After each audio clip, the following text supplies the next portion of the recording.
sabi ni Mr. Gao kay Maya, magbukas ko lang account. Sabi ko, refer kita.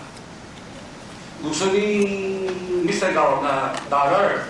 So sabi po ni Maya, kailangan cooperation. Corporate ba?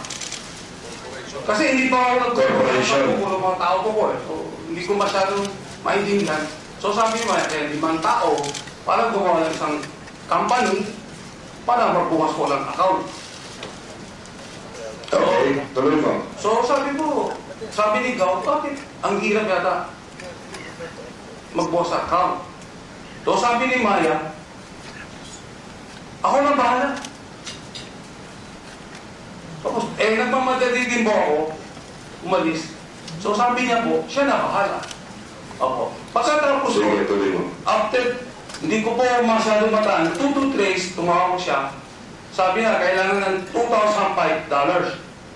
So, sabi ko po, sandali, tatanungin ko po na kay Mr. Gao. So, sabi niya, ipadala na lang. So, sabi ni Mr. Gao, ipadala. So, pinadala 2,005 po kay Maya po. Yun po nangyari. Okay. Opo. Sinasabi niya po na 5 tao ko, nung sa selling hearing na narinig ko po, hindi po totoo yun.